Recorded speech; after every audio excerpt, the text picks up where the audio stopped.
Following the Democratic debates, I thought it'd be interesting to talk about something that most of the Democrats support: increasing the federal minimum wage to $15 an hour.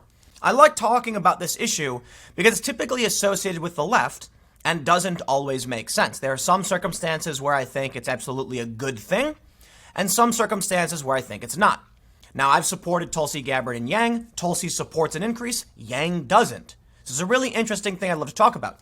But before we talk about my personal opinions and how I feel on the issue, take a look at this Wall Street Journal opinion, this op-ed.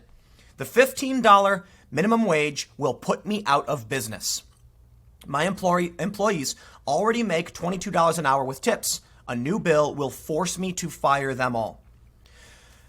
I did a video about the minimum wage. I can't remember when the last one I did was. It was a while ago. But I was talking to an accountant who said that in New Jersey, a lot of businesses are panicking because they're increasing the minimum to $15 an hour, which means their labor costs are going up 30, 40% very, very quickly. He said many of these businesses are opting to shut down because they can't absorb that cost that quickly. What he explained was you have to consider it's not just the wage increase, it's also the taxes, the insurance, and everything that comes along with an increased wage. And he said you also have to consider that a lot of small businesses really do struggle. People don't seem to understand, like especially on the left, profit doesn't mean that you're like throwing around extra money. When a business makes $50K in profit, that typically goes to the family of the person running the business like a portion of their salary. So they might pay themselves a low salary, and the profit is the money they make for their business. Like the example I give is, if it cost me $20 to make a birdhouse and I sell it for $25, the $5 profit is what I get to keep for doing the work. Now, I can choose to pay myself $5, then it costs $25, I sell it for $30, I still make $10. So you have to understand, it's not super simple. The issue here is, many Democrats, in my opinion, they look at the issue and say, why don't we just give people more money? I actually had a conversation recently where someone said, why don't we just print money and give it to people? And I'm like, okay, great, yeah, go to Venezuela, see how that worked out. So let's take a look at what this guy has to say as to why he thinks the minimum wage is bad. And then I'm going to, I mostly agree with this guy, but I do want to rebut and talk about some of the benefits of doing minimum wages correctly. Larry Fox writes, want to earn a living wage in Alabama? Try working in a full-service restaurant. I'm a restaurant franchisee with 9 locations throughout Alabama and Florida, and my tipped employees report an hourly wage between $18 and $28, inclusive of base pay and gratuities. That's more than a living wage for a single adult in Alabama as calculated by the Massachusetts Institute of Technology. Unfortunately, some well-meaning members of Congress are trying to pass a minimum wage bill that would destroy my business model. Tipped employees are currently paid a lower base wage and are legally guaranteed to earn at least the minimum wage, with tips included. My employees average roughly 3 times the relevant minimum wage when tips are accounted for. But Rep. Terry Sewell has introduced one of several bills that would upend the system. Under her bill, employees would have to earn at least the minimum wage before tips. A handful of states, Alaska, California, Minnesota, Montana, Nevada, Oregon, and Washington, have adopted this approach. Were it to take effect in Alabama, it would represent as much as a 600% increase in the hourly cost of paying a tipped employee to work for me in pursuit of a living wage. Ms. Sewell could cause my employees to lose their incomes entirely by forcing me to shut down my business. Now, not every business would be shut down by this, but yes, this will negatively impact a lot. The challenge here is that business models are built around the existing structure of government and policy. Some changes are disruptive and could destroy a business, 100%. And I'll say this too, to my friends who are like server staff, most of them, like that I talk to, do not agree with these bills. Like I have a friend who makes like $200 in 4 hours, and they told me like, no way, dude. Like it's not that hard of a job relative to some other jobs they've worked, like working at Starbucks, for instance. It's relatively easier, and you make way more money, especially if you're working a high-end restaurant. Like if you imagine this, high-end restaurants, like I don't know what their base pay is for these for their staff. Depending on how high-end some of these guys, some of these servers, women included, you see what I'm doing there, could be trained like professional. They put the cloth over their arm, they pour your water. Man, they get like $200 a table. The tips are huge. So I'm sure these people aren't even thinking about a minimum wage. So he goes on to write, despite the widespread popularity of restaurants, sales in Alabama totaled $9 billion last year, according to the National Restaurant Association, the NRA. I'm kidding. The public has surprisingly little understanding of how the business works. In my restaurants, we sell a 6-piece plate of chicken wings for $10. Customers typically assume we keep $6 or $7 in profit from the sale. In fact, our profit on that 6-piece is closer to 50 cents, after accounting for food and labor costs, rent, overhead, and other expenses. He goes on to say that he gets 5% on each customer, while his servers get 20% or more in tip income. If that doesn't seem shocking to you, consider this. According to Deloitte's Restaurant Industry Operations Report, labor costs are about a third of a restaurant's budget. Now imagine if a household expense that takes up a third of your income, maybe a mortgage payment or rent, increased by 600%. You'd probably be panicking. So am I. I've pondered my options and there are no good ones. My customers are price sensitive. Increases in the wholesale cost of chicken have already forced us to raise menu prices, and there's not much room to offset even a modest increase in my employees' base wage through further hikes. Some restaurants have embraced self-service technology. The Fox Business Network profiled a New York City franchise who cut its multi-restaurant staff of 3,000 by 1/3 through the use of tabletop ordering devices. You ever go to Red Robin? I gotta say this. I am in no way affiliated, but man, do I love a good burger at Red Robin. They got excellent sides. But there's a reason I bring up Red Robin, not because I think you should eat their delicious cheeseburgers. I'm seriously kidding. But no, they have tabletop kiosks. So does Olive Garden and a bunch of restaurants. So I've gone to, I was eating like an Olive Garden a few months ago, and we sat down, like we got seated, and then they had the little thing on the table, and we just punched in what we wanted to order, and then the person brought it to us. And then when we were done, I paid the auto thing. That simple. They could seriously get rid of most of their server staff now and replace it with little tabletop kiosk things. Now, I think one of the things I like about going out to eat is the service and the experience. I don't go to restaurants because I'm hungry for the most part. It's a win-win. It's like if you're hungry, you go, but you also get to experience the atmosphere. You have someone come and they take care of you. They bring you what you need. It's an experience. You know what I mean? If I was just hungry, I'd go to like a fast sandwich shop, like Jimmy John's or something, and just be like, make me a sandwich. I'm hungry. But when I'm done working, I like to go and sit down and have like a meeting with my friends and coworkers and talk about the day, enjoy the atmosphere, and have someone else worry about the food, getting it back and forth, taking our order. I like it. It's enjoyable. It's not something you do all the time. Going out to eat. Some people go out too much, but you go out every so often because you're going out for the experience, right? In which case, I think there would be something great. There's a lot to be lost if they replace waitstaff with laptops and tabletops or kiosks and all that stuff. But I'll tell you what, it'll happen. I assure you, if they pass this bill, this guy, he's not going to shut his business down. He needs money too. But I bet he will cut a third of his staff, send that money he cut to his other employees to give them the minimum wage increase they need, and then put kiosks on the tables. Let's read on. He says, in my case, I'd almost certainly have to close up shop and look for another line of work. That would be a tragedy for my roughly 600 employees. Our staff tends to be young, and they appreciate the flexible schedules that allow them to go to school or attend to other priorities. Some of my longtime employees have worked their way up in the company. Our current director of training got her start waiting tables. Ms. Sewell has positioned herself as a moderate on the minimum wage. But I don't think she, her staff, or many of her colleagues understand the economics of the full-service restaurant industry and the substantial tip income that employees in the industry already earn. If this bill passes, they'll soon be hearing from a lot of ex-restaurant owners like me, not to mention angry tipped employees who want to know where their income has gone. I don't think that's true. I think you're going to find a bunch of server staff fired, not knowing why they were fired. Now, I think one of the things this is actually really funny.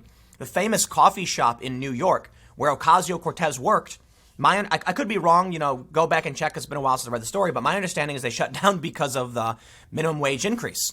That the staff, the cost skyrocketed, so they just closed down shop. And apparently Ocasio-Cortez used to work there. Kind of ironic, It's like a fire truck on fire. Ocasio-Cortez is supposed to be coming to save workers, and then she ends up hurting them. But let's talk a little bit about minimum wages, okay? Here's the thing. In this circumstance, it's very specific. He's talking about the server industry. And he's talking about how a rapid change would upend his business model, right? That's why they've a lot of these the restaurant industry has been mostly exempt from these bills. A lot of base pay could be like $6-7 an hour when the state minimum is like $10. So they pay less because, tips are supposed to make up the difference. And then if they don't get tips, then the business has to cover that. So it is a different industry. But here's the thing. There are some circumstances where it makes absolute sense. If we did a national minimum wage increase, we would have to do it very slowly. We would have to, so here's what I would actually think would have to happen. There would have to be like a 2-year warning, like heads up, it's coming. Then a gradual increase, which is more like a hockey stick, like an exponential increase to reach that point. This is kind of what a lot of the jurisdictions do. They'll say we're going to increase to 15, and that means next year we're going up 50 cents a year until we reach 15. So it's not immediate, and I think that's kind of okay. But you have to make sure, the reason. Let's do this. Actually, let's do this. Let's jump over here real quick. I got this thing from Politico. I want to talk about why I believe Yang has the right answer. So we can see here, raise the federal minimum wage to $15 an hour. Basically everybody. And you've got Tulsi Gabbard in there. Where's Tulsi? There's Tulsi. I like Tulsi. Tulsi's great. Tulsi and Yang, two Democrats I support. I do not support Tulsi's plan for a federal increase to $15 an hour. I believe that ignores the needs of individual jurisdictions and economies. We have a national economy, but jacking up the minimum wage nationwide, it ignores that, the cost of living in rural Idaho is dramatically different from New York City. So saying a blanket sweep of a minimum, it does nothing, because $15 an hour in New York is nothing. But $15 an hour in a rural Idaho or whatever is substantially more powerful. Rent is going to be cheaper. Cost of living will be cheaper. And so what we're really trying to figure out is how to increase the purchasing power of the average American. Everyone. Yang says, leave the minimum wage up to the states. Now, he's got a UBI plan, which is very controversial. And I think it's an interesting plan. I'm not 100% for it. But Yang has some of the most comprehensive domestic policy positions I've ever seen. He's got a huge list. I respect that. He's right about the minimum wage. His position is that you leave it to the states. Yes, I agree. The needs and the costs of Wyoming are dramatically different to the needs and the costs of New York State. We can't have a blanket sweep across the entire country. That's why we have different jurisdictions. So Yang gets this one right. In fact, he straight up said, wage minimums will be much less necessary under UBI. Now, you want to argue UBI? I mostly oppose it for a lot of reasons. But what I like about Yang is that he's got a bunch of other positions I agree with. And I think what would happen if he did get elected is and I'll say this, no way, they're cheating him. That's the video I have for later today, the cheating's going on. But what I think would really happen is a conversation around automation. Yang's coming out with a big ask, much like Trump has done with the wall. You say, I've got this big, grandiose plan, and then you negotiate back on something smaller. But I also want to stress, just as a side note, as it pertains to UBI, what Yang is proposing may actually reduce our welfare costs. May. So I was looking at the numbers, and I found that the best numbers I could find is that we give, on average, like $750 per capita to people who are on welfare. Maybe not per capita, per person. And $1,000 a month would be a slight increase, but could potentially be a reduction based on, like, the way it works is you have to opt in to the UBI and you lose all other welfare programs. So it actually could have the benefit of increasing purchasing power for the lower class and reducing the restraints that people have based on what their welfare allows. And so people will be more freely moving through the economy. It's complicated. I'm not a big fan of UBI in the long run, though. But the reason I like Yang is not because of his UBI plan. I think his plan is actually a bit silly and I think gimmicky. But I do think we need to have a real conversation around automation, especially when we look at this story. This is why I think Yang and Tulsi are very relevant here, because he's straight up talking about automating waitstaff with tabletop kiosks. Yang is talking about this. And he's even saying no increase to the wage. So I think he's thinking about this. So here's the thing. If you increase the minimum wage in the United States, there is a net positive. It's not going to work the way people think it will. It will drive up the costs dramatically. It'll cause inflation. But hold on. A lot of our goods are imports.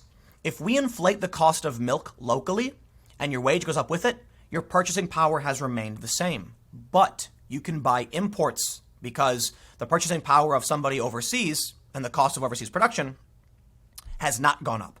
So that means someone who has $15 an hour, sure, they can still only buy, 2 gallons of milk because the cost is going to go up with wage minimums.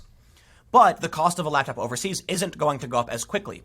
So there are net benefits to why increasing wages can work. That's why I think Yang has it right. At the state level, if a state increases the wages and they do it right and they can accommodate the businesses like restaurants, it sounds like they're not. I'm not saying they are, but if they can do it, that means that someone who lives, let's say Wyoming increased their minimum wage to $15 an hour. That would now allow the people who live there to compete in purchasing power with people in New York, right? So it only works if you do it by jurisdiction, however. A federal increase would mean that nothing would change. No one would be able to pay, like the rent is going to go up, everything's going to go up. It does mean you'll have better access to imports. So it's and I could be wrong too. I'm not an economist.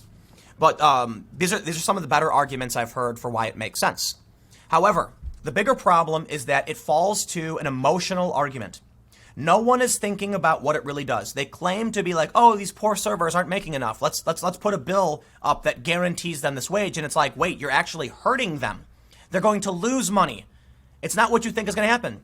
And once again, you've heard me say it in the past week, the Chinese finger trap problem. You got minimum wage, standards, and they're pulling as hard as they can, thinking that's the obvious solution. Hey, just pay people more. And then what happens is they just destroy that you can't get your fingers. You can't solve the problem. Sometimes the solution to problems is counterintuitive. Perhaps you could say lower the standard wage and then rely more on tips. That I think is a bad idea too, though. The point I'm trying to make is perhaps our culture developed a system around the restaurant industry over the past 100 or so years, and it's stabilized around core concepts and slowly evolves. Forcing a hard manual change in a short amount of time is going to disrupt the system, not improve it. I could be wrong, though. I defer to the people who actually run the businesses, and I defer to my friends who are actually waitstaff. Long story short, what really bothers me in politics is when the Democrats all just say, like, yep, we're for one policy, and Republicans all say, yep, we're against one policy, and I'm like, dude, you don't have to be for or against the policy. I'm not necessarily for or against a minimum wage. I'm for or against the specific jurisdictions and the policies and how it impacts people. Yes, we could say, in this town it makes sense, in this town it doesn't. That's why I think Tulsi is wrong, and every other Democrat, and why I think Yang is right. But again, final thought on the matter, minimum wage, interesting concept, good to have a debate. You let me know what you guys think. And I'll stress this, when it comes to Yang and Tulsi, I don't support a politician because I think everything they say makes sense. And I think following what we just saw at the Democratic debate, I'm really questioning where I'm standing when they all start pandering to giving healthcare to literally everyone. Anybody who comes here won't be deported. They're going to give you health. That's a whole other argument I'm going to save for the next segment. So stick around, 1 p.m. The next video will be up. Thanks for hanging out, and I will see you all then.